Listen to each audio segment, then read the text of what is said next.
Budget tourism ബസ്സുകൾക്കായി പ്രത്യേക നിറങ്ങൾ നൽകി KSRTC.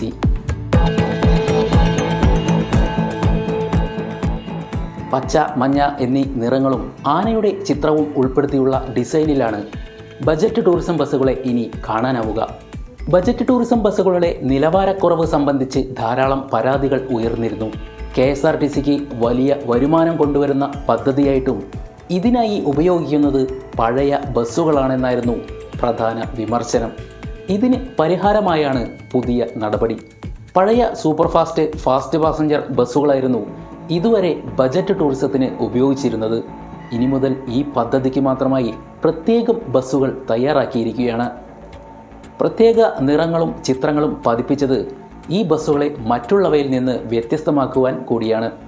ബസ്സിൻ്റെ മുൻഭാഗത്ത് തന്നെ KSRTC ബജറ്റ് ടൂർസ് എന്ന് എഴുതിയിട്ടുണ്ട്. വശങ്ങളിൽ ഒരു ആനയുടെ ചിത്രവും നൽകിയിരിക്കുന്നു. ഇതുവരെ ബജറ്റ് ടൂറിസത്തിലൂടെ മാത്രം 64.98 കോടി രൂപയുടെ വരുമാനം KSRTC നേടിയിട്ടുണ്ട്. തമിഴ്നാട്, കർണാടക ട്രാൻസ്പോർട്ട് കോർപ്പറേഷനുകളുടെ സഹകരണത്തോടെ കൂടുതൽ വിനോദസഞ്ചാര കേന്ദ്രങ്ങളിലേക്ക് യാത്രകൾ വിപുലീകരിക്കാനുള്ള നീക്കങ്ങളും ഉണ്ട്.